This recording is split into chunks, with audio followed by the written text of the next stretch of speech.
ambaye sasa ni kwa mara yako ya kwanza na wale ambao ni wenyeji katika chaneli hii, amani ya Mungu, neema na baraka zake ziwe pamoja nanyi.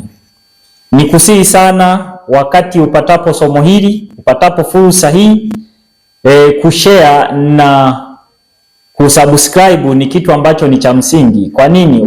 Ukisubscribe utaendelea kupata masomo katika chaneli hii kila somo litakapofuata. Lakini pia ukishare utasaidia ujumbe huu uweze kuwafikia na wengine.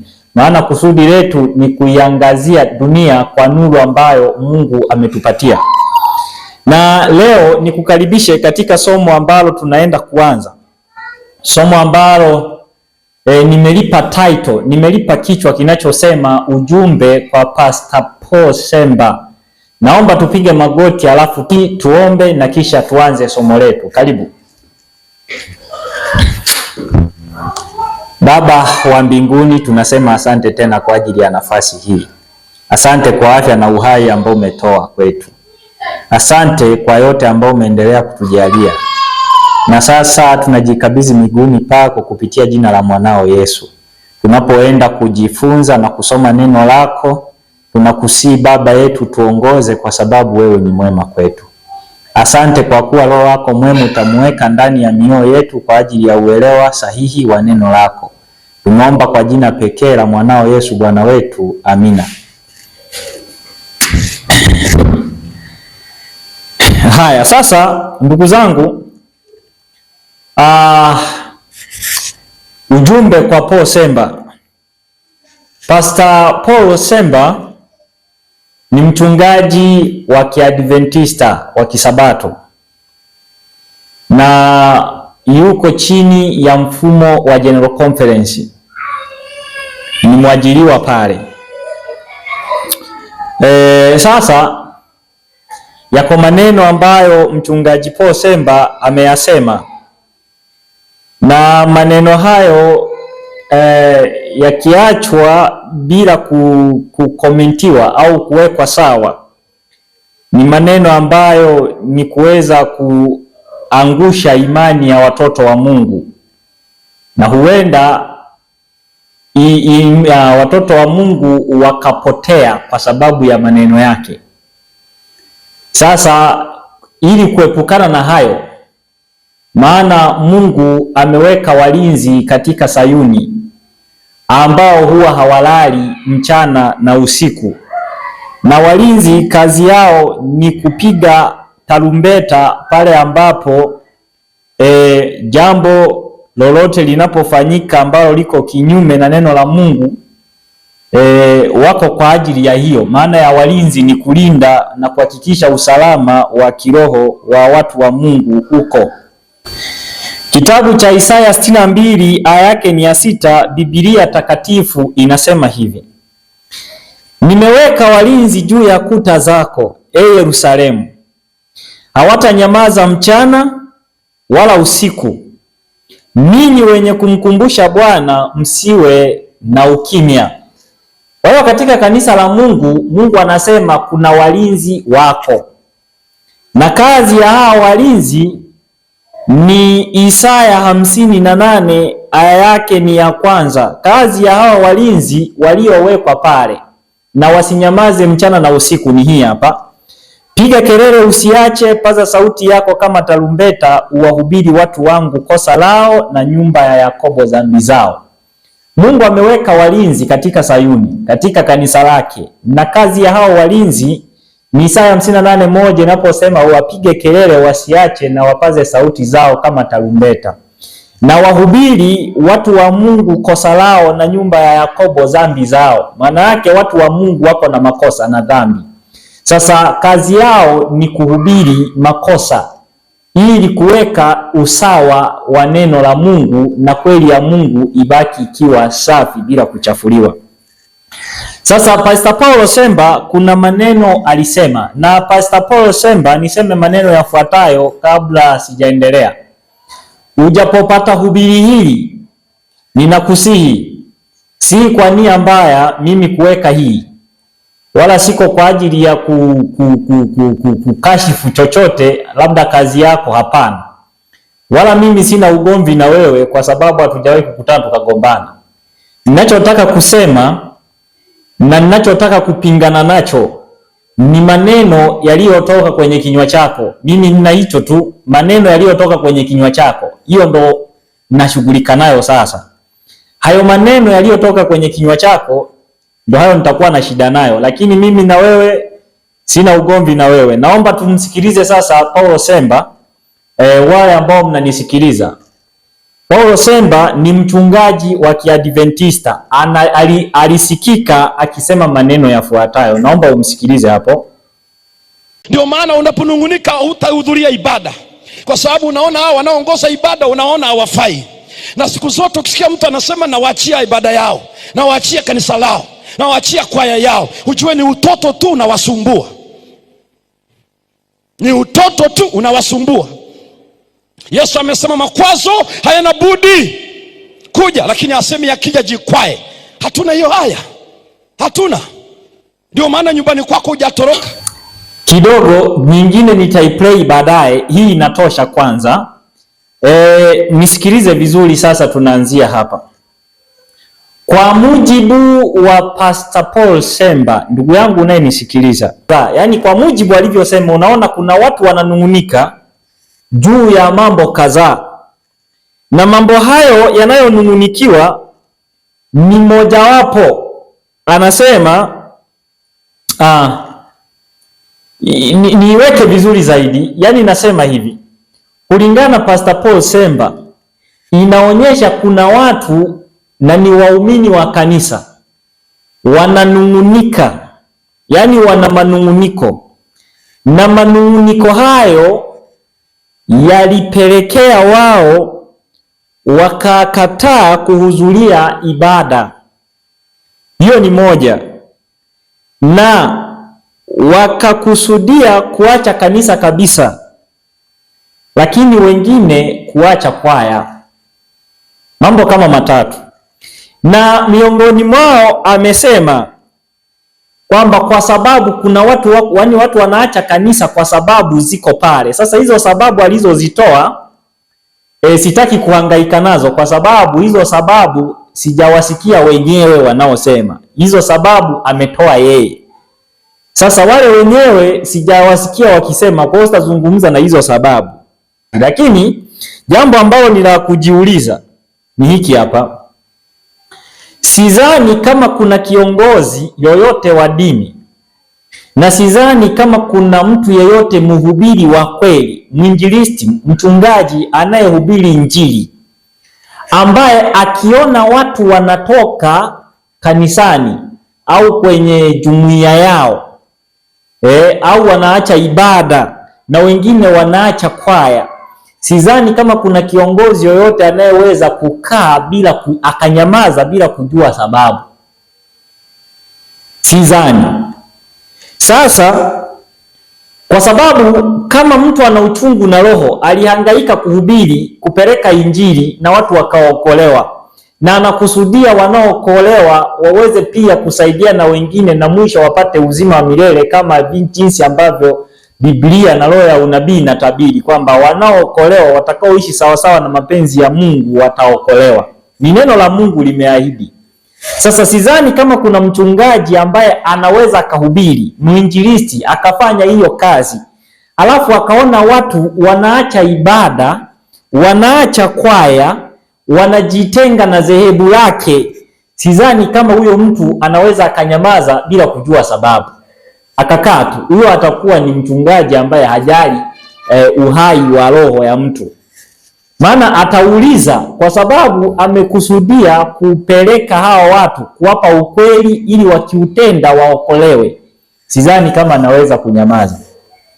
Hiyo ni changamoto.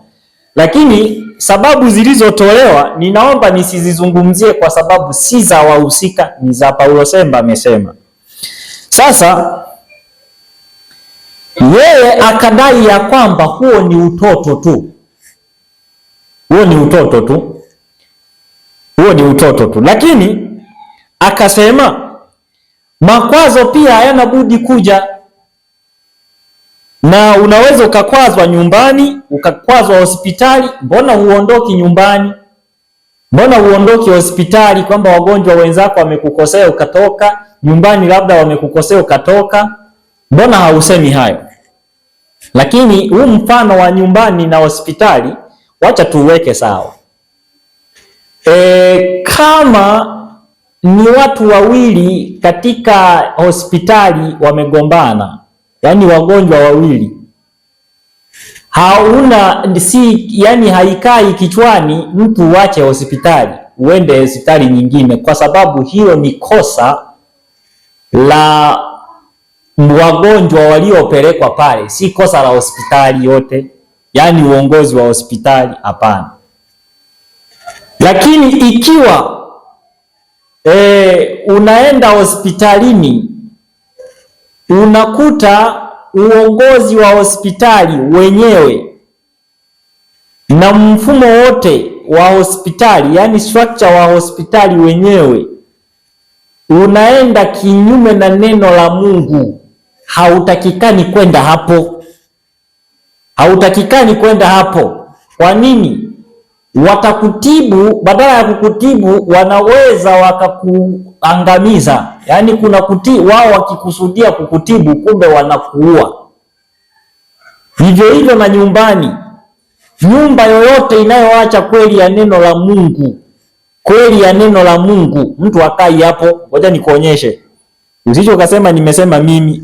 Mathayo 10. Naomba twende hapo. Mathayo 10, tusome hapo kwanza. Mathayo 10 fungu la 34 anasema, msidhani ya kuwa nimekuja kuleta amani duniani, la, sikuja kuleta amani bali upanga. Kwa maana nalikuja kumfitini mtu na babaye, na binti na mamaye, na mkwe na mkwe mtu, na adui wa mtu ni wale wa nyumbani mwake. Apendaye baba au mama kuliko mimi hanistahili, wala apendaye mwana au binti kuliko mimi hanistahili. Wala mtu asiyechukua msalaba wake akanifuata hanistahili. Huyu ni Yesu alisema maneno haya akikusudia nini?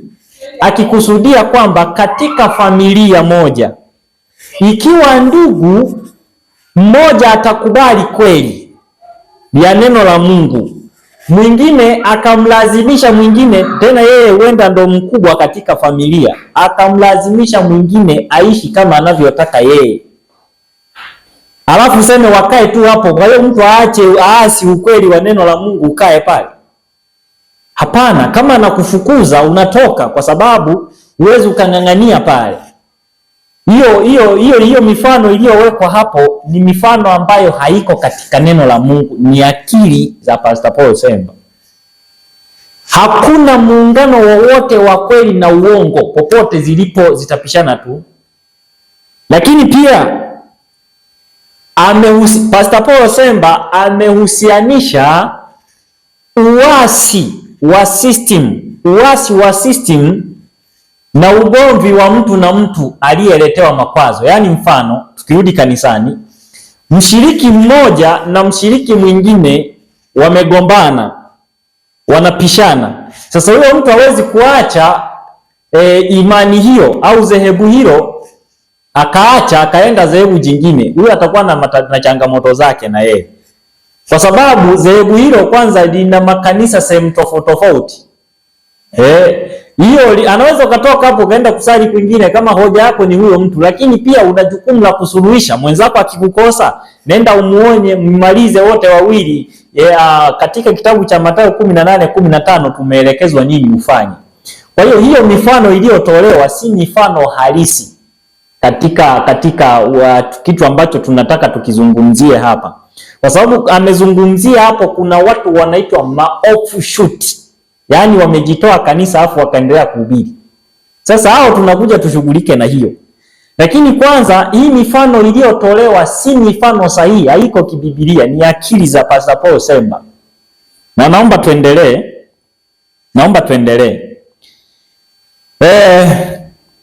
Paul Semba anasema kuna watu wanaacha kanisa na kuliita Babeli. Wacha umsikilize tena, msikilize. Ndio maana nyumbani kwako hujatoroka. Kwani hayako makwazo? Nasema hakuna makwazo nyumbani? Mbona hujatoka? Sijawahi kuona mgonjwa anatoka hospitalini eti amekwazwa na wagonjwa wenzake. Tunaenda kumsalimia asubuhi, mama mkata asubuhi anasema, "Unitoe dada, nitoe." Kwa nini? Hawa wagonjwa hawa wamenikwaza leo. Wamenipigia makelele mno, nitoe hospitali. Unakimbia wagonjwa wenzako? Una akili kweli? Hospitalini utoroki, eti kanisani unatoroka. Utoto tu. Utoto tu. Na hayo yote yatakutoa nje. Na ibilisi anafika na kunasa kiurahisi sana. Wengi wanaoanguka na kuanza kusema kanisa ni Babeli, kanisa Laodikia, walianza na manunguniko. Ndio leo wanajifariji ni watu wa matengenezo, watu wa kiroho. Hamna hali ya kiroho yoyote inayokutoa nje ya kanisa. Hey! Sikiliza.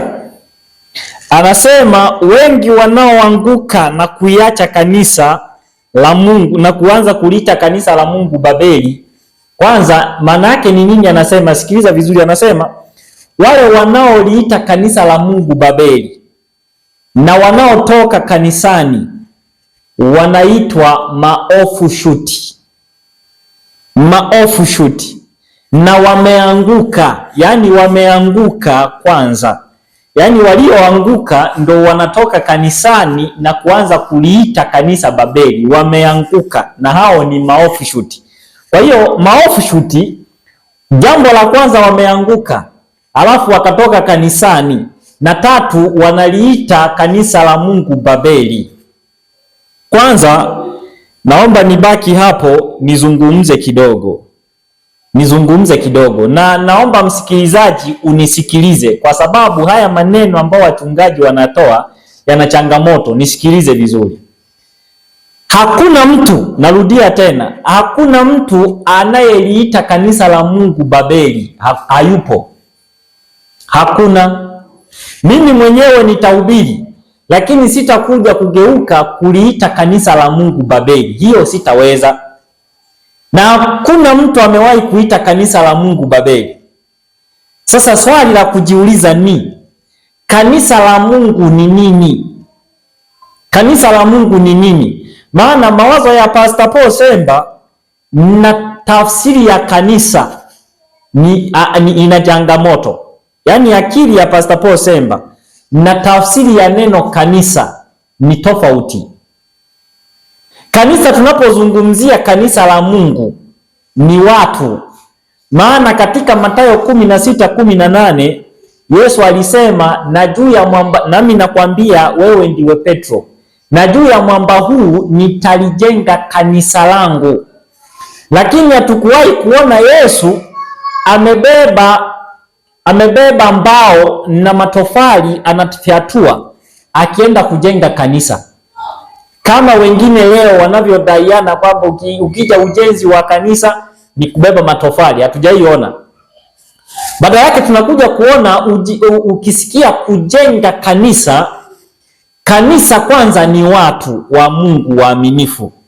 Hapo Adiluku hii hapo 315 inasema Mungu wanalo kanisa, si dhehebu kubwa la kitaifa. Hapana, ni watu wanaoshika amri za Mungu na kuwa na imani ya Yesu na wanaamini neno la Mungu na wametakaswa nalo. Yaani wako na ukweli na wametakaswa na kweli. Ni watu. Kwa hiyo hapa tunapozungumzia kanisa hatuzungumzi dhehebu, tunazungumza watu wa Mungu. Sasa uwezi ukakuta watu ukawaita Babeli. Hapana. Hakuna mhubiri ambaye nimesikia mtu anahubiri hivyo. Watu wa Mungu wanaoshika amri za Mungu na imani ya Yesu na wako na ushuhuda ambao ni roho ya unabii hawawezi kuitwa Babeli na mtu yeyote, na hakuna mhubiri wa kufanya hiyo, hakuna. Ila kwa Pastor Paul Semba yuko na dhehebu jingine kichwani ambalo anaita ndio kanisa la Mungu. Sisi tutakuja tu tuacha twende huko tu, hatuhangaiki na hizo akili zake. Twende kwanza kwa mujibu wa maandiko. Hilo kanisa la Mungu ambao ni watu wa Mungu pekee wako na jina gani kwa mujibu wa Biblia na roho ya unabii? Maana msabato yeyote lazima awe anaamini Biblia na roho ya unabii. Twende tuone selected message book 2 SM 385. Tuanzie paragrafu yake 385 2SM 385 paragrafu ya pili. Naomba twende hapo ndugu yangu naye nisikiliza. Anasema hivi: kampuni iliwasilishwa mbele yangu, Nabii Ellen G. White anasema, chini ya jina la Waadventista wa siku ya saba, ambao walikuwa wakishauri kwamba bendera au ishara ambayo inatufanya watu wa kipekee haipaswi kushikiliwa sana, kwa maana walidai haikuwa bora katika kupata mafanikio kwa taasisi zetu. Bango hili la kipekee linapaswa kubebwa kupitia ulimwengu hadi mwisho wa majaribio, yani Sunday Law, katika kuelezea watu wa masalio wa Mungu. Kwa hiyo watu wa masalio wa Mungu wanaelezewa na bendera. Yohana anasema hapa ndipo penye subira ya watakatifu hao wazishikao amri za Mungu na imani ya Yesu. Ufunuo 14:12. Kwa hiyo hawa watu wa Mungu wanaozungumziwa hapa, ambao ndio kanisa la Mungu, wana bendera imeandikwa amri za Mungu na imani ya Yesu. Anasema hii ndiyo sheria na Injili. Unaona? Ulimwengu na makanisa yanaungana katika maelewano, katika kukomesha sheria ya Mungu, katika kubomoa ukumbusho wa Mungu, katika kuinua Sabato ambayo inaangazia saini ya mtu wa dhambi, yani mtu wa kuasi. Lakini Sabato ya Bwana Mungu wako ni kuwa ni ishara ya kuonyesha tofauti kati ya watiifu na wasiotii. Niliona wengine wakifikia mikono yao kuondoa bendera na kuficha umuhimu wake. Hiyo bendera yenye amri za Mungu na imani ya Yesu, kuna watu wanafikia hatua ya kuiondoa na wanaficha umuhimu wake. Sasa kidogo twende. Aliona watu wa Mungu wako na bendera imeandikwa amri za Mungu na imani ya Yesu imeandikwa, na akasema hii bendera inatakikana iende mpaka mwisho, close of probation, kufungwa kwa rehema. Sasa leo bado rehema haijafungwa, lakini kama leo bado bendera haijafungwa rehema haijafungwa, manake tutegemee hawa watu kuona wakiwa na hiyo bendera. Lakini nabii alitabiri tena kuona watu wakinyosha mkono kwenda kuiondoa hiyo bendera, na hiyo bendera inabeba jina la Waadventista wa Sabato. Sasa tuendelee taratibu tu ili tulijue kwanza kanisa la Mungu, alafu tuone na mawazo ya Pastor Paul Semba anasema nini. Nabii huyo kwa sababu ujumbe waliopewa ambao ni injili ya leo ni ya Ufunuo 14:6 mpaka 9 na mpaka 11, yani ujumbe wa malaika watatu ambao ndo injili amesema hapo nabii, ambao ndio sheria na injili, ambao sasa ulimwengu hauwezi, yani unaenda kinyume na hiyo. Sasa wako na ujumbe wa malaika watatu hawa watu, na wanapeleka kwa ulimwengu, na ulimwengu hautaki hiyo. Na anaona tena nabii anatuambia, niliona watu wakinyosha mkono kuondoa hiyo bendera na kutokuzingatia umuhimu wake. Sasa tuone tena, tuendelee tena kuangalia quotation nyingine inasemaje. Counsel for the Church 16 paragraph 2, mashauri kwa kanisa, ukurasa wa 16 paragraph ya pili, anasema wakati mwingine nilionyeshwa nikakuona katika hali kama ya jemedari aliyepanda farasi na kubeba bendera, mtu mmoja akaja na kukunyang'anya mikononi mwako bendera hiyo yenye maneno haya, amri za Mungu na imani ya Yesu, nayo ikakanyagwa katika mavumbi. Nikakuona umezungukwa na watu ambao walikuwa wakikuungamanisha na ulimwengu. Sasa hapa nabii anaonyeshwa tena katika njozi, anaangalia, anamuona, analiona kanisa, hao watu, analiona kanisa likisimama kama jemedari, limeshikilia hiyo bendera yenye amri za Mungu na imani ya Yesu. Lakini mtu mmoja akaja akachukua hiyo bendera kutoka mikononi kwa kunyang'anya, kuiba kwa nguvu, kutoa, yani kwa nguvu, akainyang'anya bendera kutoka kwake na akaikanyaga mavumbini. Halafu akaliona kanisa la Mungu limezungukwa na watu watakaoungamanisha na ulimwengu. Sasa bendera hiyo ndiyo hii hapa unayoiona, mtu wa Mungu. Hii bendera unayoiona ni hii hapa, angalia hii.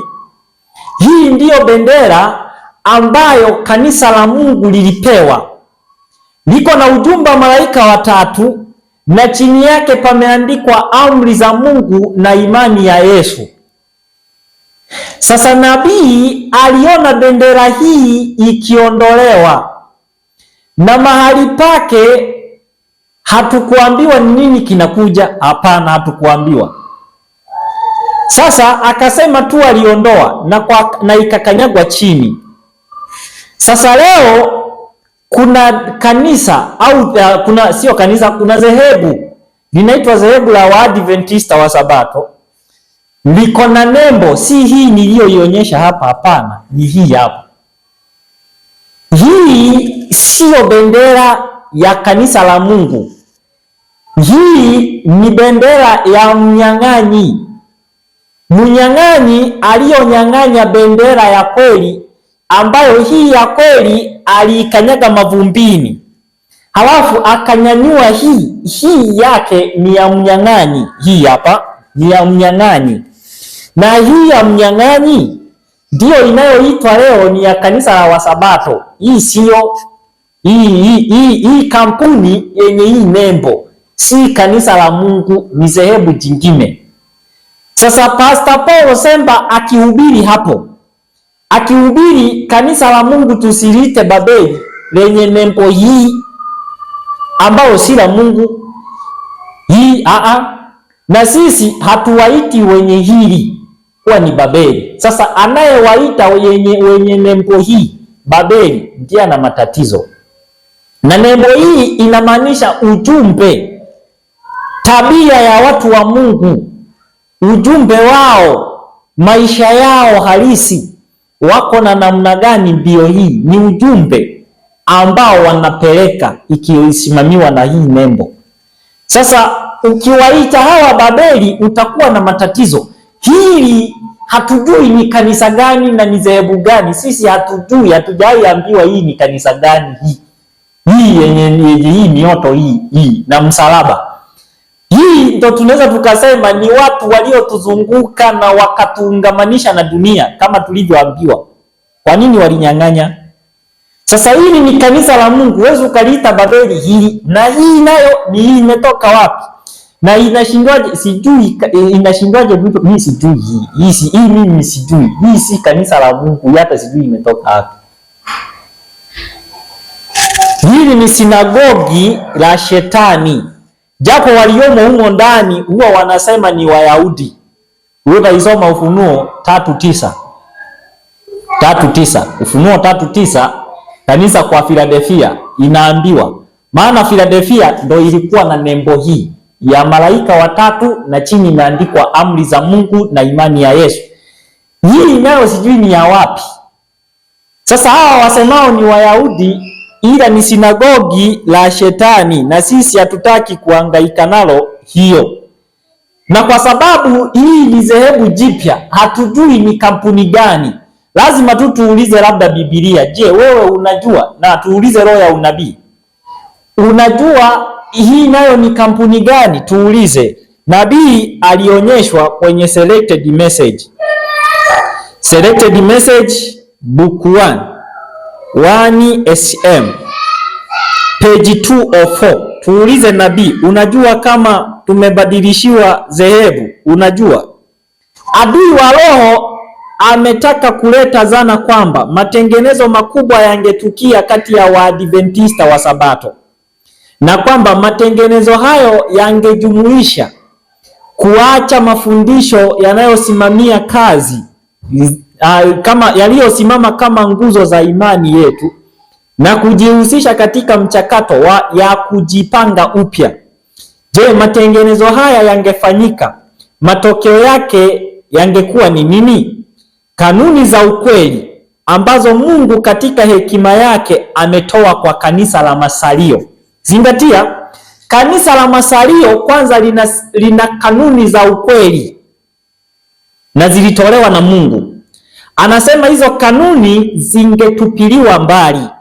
Alafu akasema dini yetu ingebadilishwa. Ndio hiyo, hii dini ya kwetu hii yenye nembo hii, kanisa hii ya imani yetu hii ilibadilishwa, ikakanyagwa mavumbini, ikawekwa hii.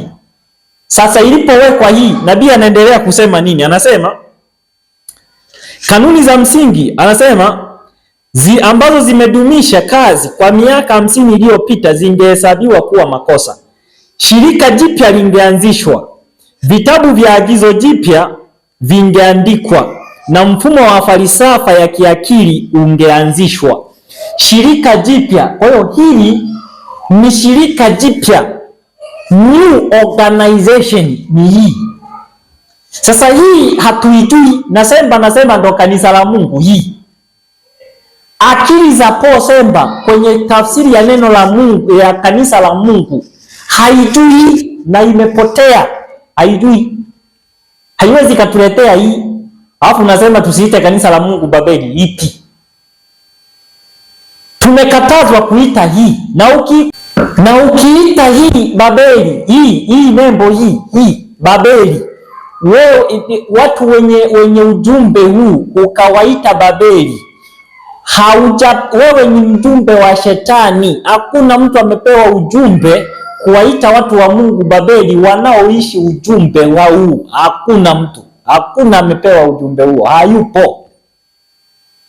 Lakini zingine zote ni kuunda Babeli, zinaunda. Unaona hii shirika hii ambayo nimekuonyesha hii yenye nembo ya misalaba hii na msalaba hii na mamotomoto hii ni shirika linalounda Babeli na linaongozwa na Babeli. Ni shirika linalounda Babeli, shirika jipya, si la Mungu hapa. Sasa lazima turudi kwenye Biblia tujiulize swali hili hapa. Naomba unifuatilie msikilizaji. Kanisa la Mungu linaloitwa kanisa la Mungu limeundwa na nini? Yaani hii yenye nembo hii ilikuwa imeundwa na nini? Labda hapo turudi, maana hapa nimekisoma kuna kitu kinaitwa kanuni za msingi. Hili kanisa lolote la Mungu huwa linaundwa na nini? Sikiliza sasa, tuanze. 2SM page 103 paragraph 1. 103 paragraph 1. 2SM page 103 paragraph 1. Anasema mzigo wa onyo sasa unapaswa kuja kwa watu wa Mungu, karibu na mbali. Ni ujumbe wa malaika yule wa tatu. Anaendelea kusema ni ujumbe wa malaika yule wa tatu, na wale ambao wanatafuta kuelewa ujumbe huu hawataongozwa na nini? Hawataongozwa na Bwana kufanya matumizi ya neno ambalo litazofisha msingi na kuondoa nguzo za imani ambazo zimewafanya Waadventista wa siku ya saba kuwapo leo. Sikiliza, kuna kitu ambacho kimewafanya Waadventista wa Sabato wawepo. Kuna kitu ambacho kinawafanya wawepo, yani kinawaunda wawepo. Ni nini? Anasema ni msingi. na nguzo za imani. Sasa wale wanaotafuta kuelewa ujumbe huu hawataongozwa na Bwana kufanya matumizi ya neno ambalo linazofisha msingi na kuondoa nguzo za imani. Manake wale watakaoongozwa na Bwana watabaki na misingi, watabaki na nguzo za imani. Imani ni moja, ila kuna nguzo za imani. Sikiliza, anasema hivi ambazo zimewafanya kuwa Waadventista wa Sabato. Kwa watu wa Mungu wanaoongozwa na Mungu watashikilia ile misingi ambayo Waadventista wa Sabato waliwekwa kwayo. Ni misingi ya nini? Tuendelee kusoma hapo. Anaendelea kusema, ukweli ambao umekuwa ukifunuliwa kwa utaratibu wake, kwani tumeendelea kwenye mstari wa unabii uliofunuliwa katika neno la Mungu, ni kweli takatifu, ukweli wa milele wa leo. Kumbe huo msingi wao ni kweli. Timotheo wa kwanza 3:15 anasema, basi nikikawia upate kujua ya kuwa jinsi wapasavyo watu kuenenda katika nyumba ya Mungu iliyo katika kanisa la Mungu iliyo nguzo na msingi wa kweli. Timotheo wa kwanza 3:15 amesema hivyo. Kwa hiyo zile msingi, nguzo ni kweli za neno la Mungu, unabii ambao umeendelea kufunuliwa. Sikiliza tena, anaendelea kusema, wale ambao walipita katika ngazi hatua kwa hatua katika historia ya zamani ya uzoefu wetu, wakiona mlolongo wa ukweli katika unabii, walikuwa tayari kukubali na kutii kila mwanga wa nuru. Walikuwa wakisali, wakifunga, wakitafuta, wakichimba ukweli kama kwa hazina zilizofichwa. Na Roho Mtakatifu tunajua alikuwa akifundisha na kutuongoza. Nadharia nyingi zilikuwa za juu, zikiwa na ukweli, lakini zilichanganywa na maandiko yaliyotafsiriwa vibaya na yaliyotumiwa vibaya, ambayo yalisababisha makosa hatari. Je, tunajua jinsi kila hatua ya ukweli ilianzishwa na muhuri uliowekwa juu yake na Roho Mtakatifu wa Mungu? Na wakati wote sauti zilisikika tokea zamani. Sikiliza vizuri, sauti zilisikika toka zamani wakisema, watu wanasema, hapa ndio ukweli, nina ukweli, nifuate. Lakini maonyo yalikuja, tusiwafuate, sijawatuma, lakini walikimbia.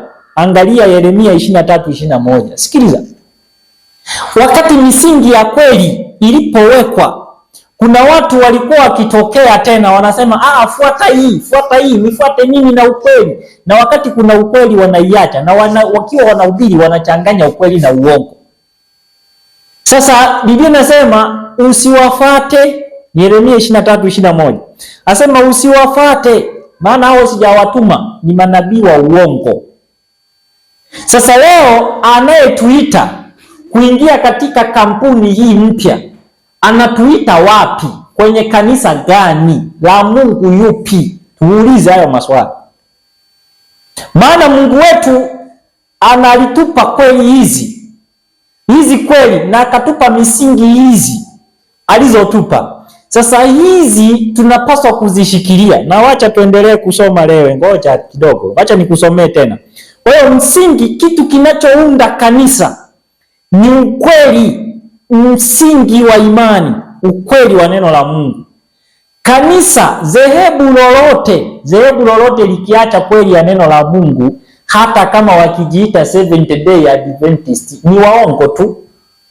Wewe ukienda hata kwenye makanisa yaliyoasi zamani, yaani saldi yote, makanisa yanayounda saldi yote, yaani Jumapili yote, kando na Romani, yale mengine yote ya Kiprotestanti, haya makanisa yote yaliyoasi kutoka kwa maana na Roma nayo imeshaasi tu. Ukikuta hata Romani Katoliki imeandikwa Seventh Day Adventist, je, utakubali kukaa hapo na mafundisho yako pale kisa limeandikwa Seventh Day Adventist? Hapana. Wanaotuita kuingia kwenye hii dhehebu hii ni kanisa la nani hili? tunauliza hayo maswali mtujibu. Ni la Mungu yupi aliyeleta hii? Maana Mungu wetu alileta hii hapa. Mtusaidie tujibu ili tujue. Sikiliza vizuri, kinachounda kanisa si kitu kingine, ni ukweli wa neno la Mungu. Endelea kusoma. Twende selected message 2SM 115 paragrafu 3. Anasema hivi: nadharia zitasisitizwa kila wakati ili kugeuza akili. Kama huyu sema ana nadharia tu, ana maneno tu, hata asomi, yeye ni kusema tu. Nadharia zasisitizwa kila wakati ili kugeuza akili na kuyumbisha imani. Kuyumbisha imani. Wale ambao wamekuwa na uzoefu halisi katika kufunuliwa kwa unabii wamefanywa wawe vile walivyo leo, Waadventista wa Sabato wa siku ya saba kwa unabii huu. Kumbe kitu kingine kinachowafanya kiliwe kanisa la Mungu ni neno la unabii. Neno la unabii. Unabii ukizima na ukakataa roho ya unabii kama wengine, ukikataa roho ya unabii, ukakataa unabii, wewe hata ukijiita Seventh Day Adventist, you are not qualified to be. Huna sifa. Maana unabii, neno la unabii linawafanya wawepo, linaunda Waadventista wa Sabato. Sikiliza vizuri. Anasema wanapaswa kusimama na viuno vyao vikiwa vimefungwa ukweli na kuvaa silaha zote. Wale ambao hawajapata uzoefu huu wana bahati ya kushikilia ujumbe wa kweli kwa ujasiri huo kweli ya neno la Mungu.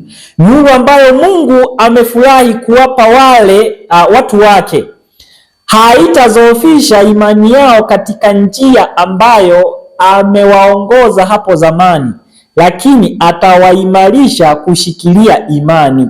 Lazima tushike mwanzo wa kampuni imani yetu. Yani kampuni iliyotumika hapo ni company ambayo iliwasilishwa kwa nabii chini ya jina la Waadventista wa Sabato. Sasa anasema lazima tushikilie mwanzo wa kampuni yetu na kujiamini hadi mwisho.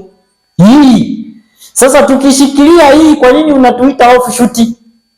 Pastor Paul Semba, unatuita offshoot? Kwa nini unatuita offshoot? Kwa sababu tunashikilia ukweli. Kwa nini? Tuambie. Kwa nini wewe uasi uingie kwenye new organization, uasi uingie kwenye hii mpya, halafu utaka tuwe hapo? Kwa nini unatulazimisha kuingia hapo na kutuita offshoot wakati wewe ndio umeoffshoot? Wewe ndio offshoot. Kwa nini? Sikiliza twende vizuri tena. Tumeambiwa na roho ya unabii, si Semba, sisi hatufuati mawazo ya mtu, tunasoma roho ya unabii. Tumeambiwa hivi, sikiliza. Volume 8 page 298 paragraph 2. Volume 8 page 298 paragraph 2 anasema, ninawasihi wale ambao wanafanya kazi shambani mwa Mungu wasikubali mtu mwerevu mahali pa ukweli. Yaani Semba, kwa akili zako za theolojia tunaagizwa tusikukubali kwa sababu ya uelevu wako. Sikiliza. Hebu sababu yoyote ya kibinadamu isiwekwe mahali pa ukweli wa kimungu, mahali ambapo utakaso unapaswa kuwa. Kristo anatusubiri. Kristo anasubiri kuwasha imani na upendo katika mioyo ya watu wake. Usiruhusu nadharia potofu zipate kibali cha kuwepo katika watu ambao wanapaswa kusimama kidete kwenye jukwaa la ukweli wa milele.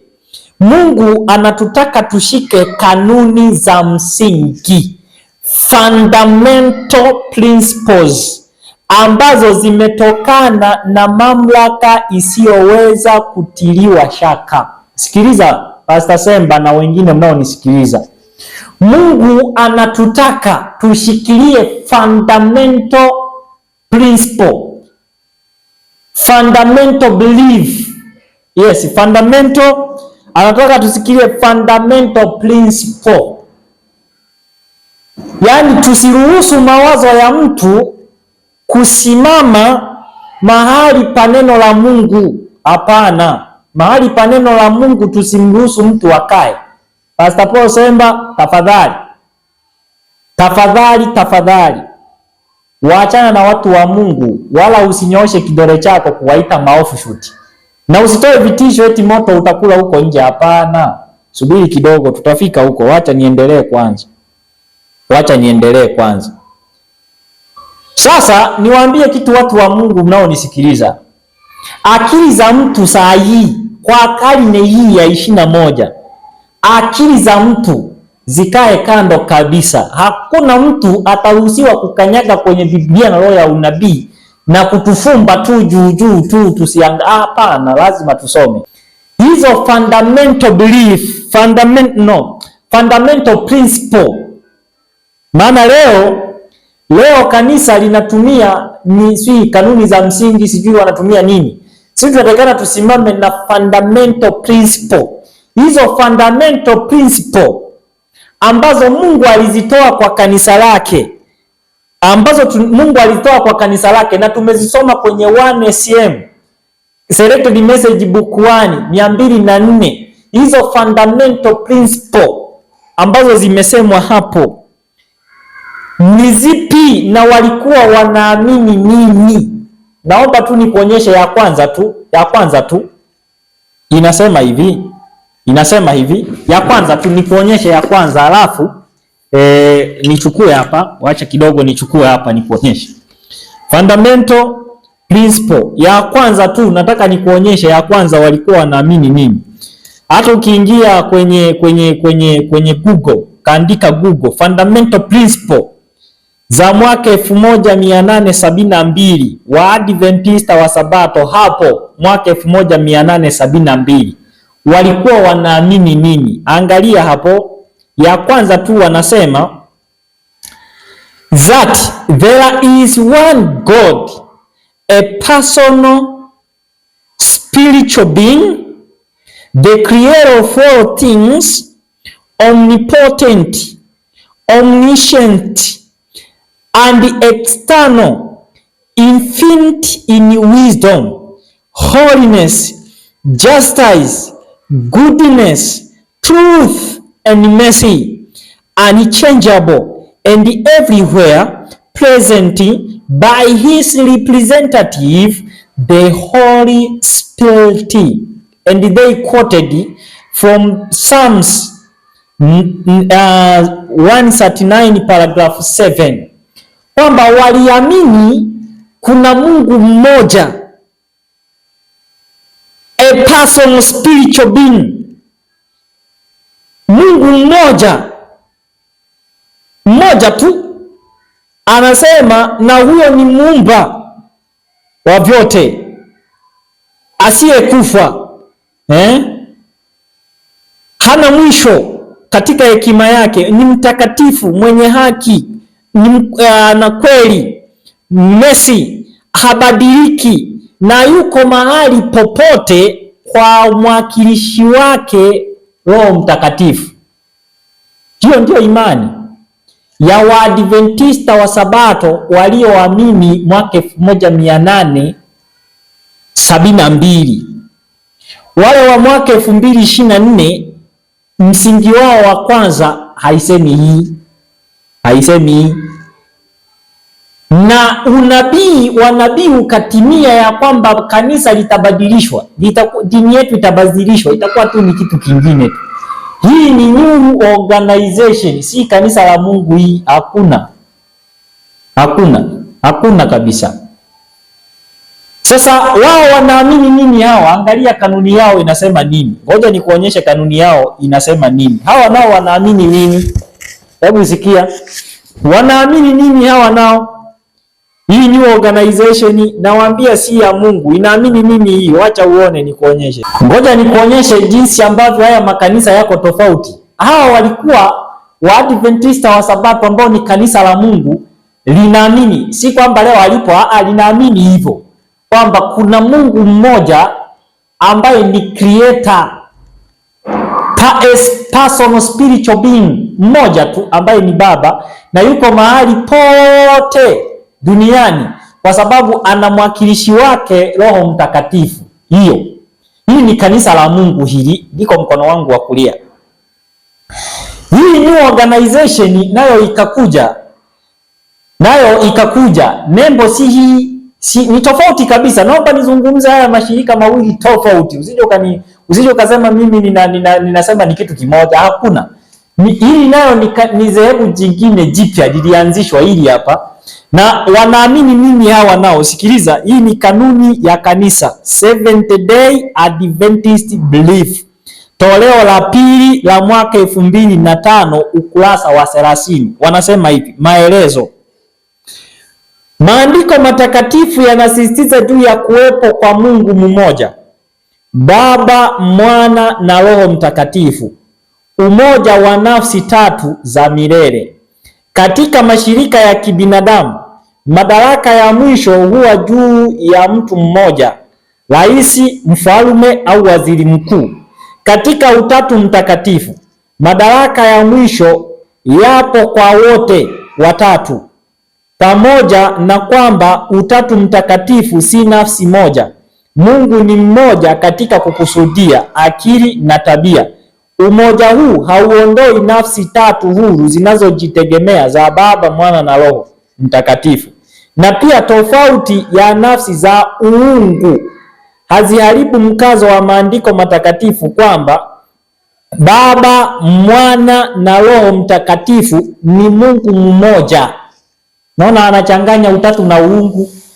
Kanisa la Mungu hii la kwanza, hili ndio lilokuwa linaamini katika uungu na linaamini katika uungu leo hii. Kanisa hili linaamini katika uungu kwamba Mungu mmoja ni Baba peke yake. Huyo ni Mungu mmoja, ni Baba peke yake. Halafu Mungu huyo Baba ambaye ni mmoja yuko na mwanaye Yesu Kristo, na wana roho wake, roho wao, yani Baba na Mwana wana roho wao, Roho Mtakatifu na Roho wa Mungu au Roho wa Kristo. Hiyo utaisoma Wakorintho wa kwanza 8:5, 6 na 7. Utaisoma hiyo. Kwa hiyo hili ni kanisa la Mungu. Hii new organization iko na nembo hiyo, mioto mitatu, na inaamini Utatu Mtakatifu, Mungu mmoja ni Baba, Mwana na Roho.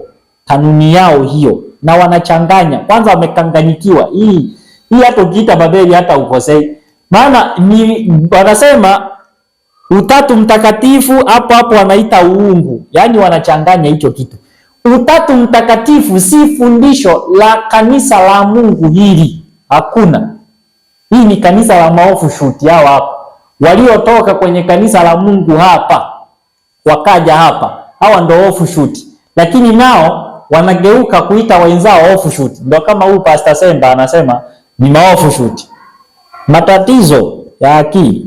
Sikiliza, mimi nimetoka hapo. Sasa wacha tuendelee. Pastor Semba anaendeleza madai yake ya kusema hao wote unasumbua utoto tu. Wacha tuangalie tumeambiwa nini katika maandiko matakatifu. Na niwaambie kitu, ndugu zangu wa Adventista wa Sabato mnaonisikiliza, chochote kinachofanyika leo sio kwamba kijaandikwa, hapana. Hakuna kitu kipya. 1:9 Mhubiri anasema hakuna kitu kipya chini ya jua, na 3:15 Mhubiri. Hakuna, yaliyokuwako ndio atakayokuwepo.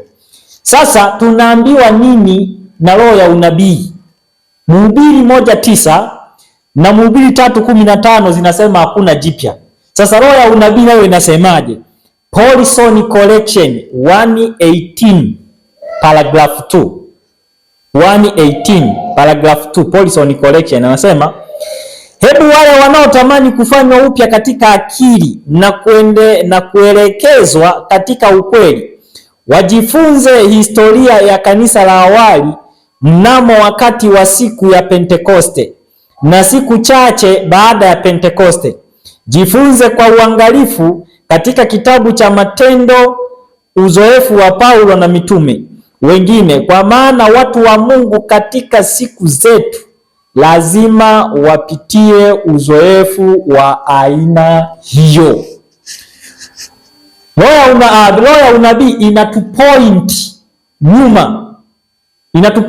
nyuma kwenye kipindi cha kuzaliwa kwa Yesu, na inasema wanaotaka kufanywa upya katika akili zao wajifunze kipindi cha kanisa hilo.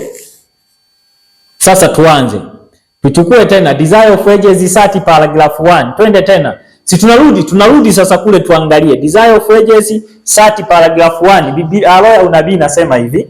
Sikiliza twende. Anasema wakati wa kuzaliwa kwa Kristo, taifa hili lilikuwa katika msuguano likiwa chini ya utawala wa mabwana wa kigeni. Ngoja kidogo. Ukisoma Kutoka 19 inaonyesha jinsi ambavyo Israeli ilikaa kumsikiliza Mungu akitoa maelekezo. Kutoka 20 kanisa la Mungu likapewa amri 10 ili liishi kwazo. Kutoka 16 likapewa ujumbe wa afya 16 baada ya kutoka Misri. Likapewa ujumbe wa afya ili litembee kwavyo. Na Kutoka 19 wakaitikiana wote wakisema maneno yote aliyoyasema Bwana tutayatenda. Watakapotenda yale maneno ambayo Mungu ameyasema, ndipo wataitwa kanisa la Mungu. Ndio iko hivyo. Sasa miaka ikaenda. Manabii wakawa wanakuja pale ambapo kanisa hili lilikuwa linamwasi Mungu, likaacha kutunza Sabato, lilikuwa linachukuliwa utumwani. Sasa wale manabii nao waliitwa offshoot, kama anavyotuita Semba leo. Pastor Paul Semba anavyotuita leo, anatuita offshoot vile vile tu. Walikuwa wakiitwa kama waasi, wataabishaji.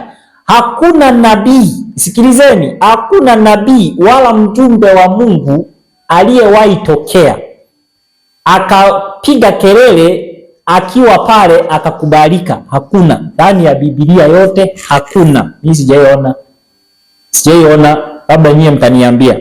Manabii wote akina Isaya, Danieli, nani hao wote walikuwa wanikipiga kelele. Manabii wote walipokuwa kipiga kelele walikuwa wakubalikaji. Sasa anatuja kufikia kipindi cha kuzaliwa kwa Yesu, na kabla ya kuzaliwa kwa Yesu kulikuwa na Yohana Mbatizaji aliyekuwa mtangulizi kwa ajili ya kufungua njia ili Yesu akija akute watu wameandaliwa. Sasa Yohana Mbatizaji akitokea, kanisa lile, mifumo yao ya kidini ya Kiyahudi ilikuwa imefarakana na Mungu, ilikuwa imejitenga mbali na Mungu, ilikuwa iko tofauti, tena imekataa Mungu kitambo. Yohana Mbatizaji akaja akihubiri katika nyika ya Uyahudi, Mathayo 3:1 mpaka fungu la 10. Na alipowaona Mafarisayo ambao ndio hao walipewa pale Sinai, walipewa amri za Mungu, wakapewa maagizo, sheria, kanuni wakapewa. Alipowaona wakiujia ubatizo wake, alisoma nia yao, wakajua si njema. Alipojua sio njema nia yao, aliwanyoshea kidole. Mathayo 3:7 anasema alipowaona hao Mafarisayo wakija, aliwanyoshea kidole akiwaita wazao wa nyoka. Wacha tusome 3:7. Anasema hata alipoona wengi miongoni mwa Mafarisayo na Masadukayo wakiujia ubatizo wake, aliwaambia, enyi wazao wa nyoka, ni nani aliyewaonya ninyi kuikimbia hasira itakayokuja? Kutoka Sinai kuja kwa Yohana Mbatizaji walikuwa wamegeuka kuwa wazao wa nyoka. Kwa nini? Walikuwa wameacha kweli. Ile misingi waliokuwa wamepewa waliacha. New organization. Sikiliza, Na Yesu alipokuja akabatizwa, kwanza alizaliwa. Hata taarifa za kuzaliwa tu kwa Mwokozi, hata habari za kuzaliwa tu kwa Mwokozi, watu hawa hawakujua. Na hiyo huwa naisoma sana, wacha nirudie tena. Christ Objective Lesson, ukurasa wa 79, paragrafu ya kwanza. Nabii anasema Nuru za Uzima sura ya 5. Nuru za Uzima au vielelezo vya mafundisho ya Kristo sura ya 5. Nabii anasema kama ilivyokuwa kuzaliwa kwa Mwokozi Yesu Kristo mara ya kwanza, ujumbe wa kurudi kwa Yesu mara ya pili haukukabidhiwa kwa viongozi wa dini za watu akinasema hawa hauko. Sasa sikiliza tena, Yesu alipozaliwa ujumbe ule uliletwa na malaika wa kwamba Yesu amezaliwa. Great Controversy 339 paragrafu ya kwanza mpaka ya 3 anasema kama utangazaji wa kuja kwa Yesu mara ya pili, ndivyo ilivyo pia utangazaji wa kuzaliwa kwa Yesu mara ya kwanza. Maana utangazaji wa kuzaliwa kwa Yesu mara ya kwanza ilikuwa ni habari njema kwa watu waliokuwa pale, ilikuwa ni habari njema. Sasa ndivyo ilivyo pia habari njema ya ujio wa Yesu mara ya pili.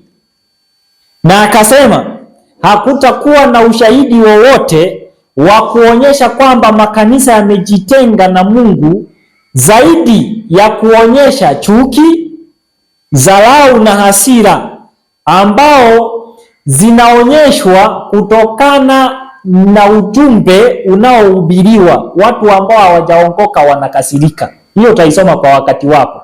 339 Great Controversy ya Kiingereza hiyo. Sasa Yesu alipozaliwa alikaa pale, ujumbe wake haukukabidhiwa kwa viongozi wa dini wa kipindi kile. Hata makuhani, wachungaji wa kipindi kile waliandika jina la Yesu kwenye kitabu chao cha wazaliwa wa kwanza bila kujua kama ndiye Masihi. Waliandika na walimbeba wengine. Yesu alipoanza misheni yake mwaka wa 27 akabatizwa mwaka wa 27 AD akiwa na miaka 30. Akaanza misheni yake, alienda Nazareti hapo alipolelewa, na siku ya Sabato akaingia katika sinagogi kama ilivyokuwa desturi yake, Luka 4:16. Akahubiri akiwaambia kwamba maana alipewa chuo cha nabii Isaya, akahubiri akawaambia hivi, nisikiliza 17. Akapewa chuo cha nabii Isaya, akakifungua chuo, akatafuta mahali palipoandikwa, Roho wa Bwana yu juu yangu, maana amenitia mafuta kuwahubiri masikini habari njema, amenituma kutangazia wafungwa kufunguliwa kwao, kutangaza mwaka wa Bwana uliokubaliwa. Akakifunga chuo, akamrudishia mtumishi, akaketi, na watu wote waliokuwamo katika sinagogi wakamkazia macho. Hiyo ni mara ya kwanza tu Yesu anaanza ministry, anaanza huduma yake, anaanza kuminister, anaanza huduma yake katika sinagogi lililokuwa likijidai ni kanisa la Mungu kipindi hicho. Alipoanza huduma yake pale, Yesu akakuta alipohubiri ujumbe, watu walijaa ghadhabu. Fungu la 28 anasema hivi, Luka 4:28. Wakajaa ghadhabu wote waliokuwa katika sinagogi waliposikia hayo. Walisikia wapi? Roho wa Bwana yu juu yangu, na kwamba maandiko haya yametimia kwenu. Wakashangaa. Akaambia, nyinyi mnaenda kunisaditi, mnaenda kunikataa kwa sababu mnakataa huu ujumbe. Waliposikia hivyo wakajaa ghadhabu, wakamtoa nje ya mji, wakampeleka katika ukingo wa kilima ambacho mji wao umejengwa juu yake, wapate kumtupa chini, lakini yeye akapita katikati yao akaenda zake. Yesu akaondoka. Akaenda kufanya nini? Kuondoka kwake, Luka 6, akaenda kuanzisha ministry inayojitegemea nje ya nini? Ya conference. Nje ya conference. Na naomba sehemu ya kwanza niishie hapa, twende sehemu ya pili, msikilize tu, iko hapo na niziweka zote ni mfululizo. Hii ni sehemu ya kwanza, twende sehemu ya pili.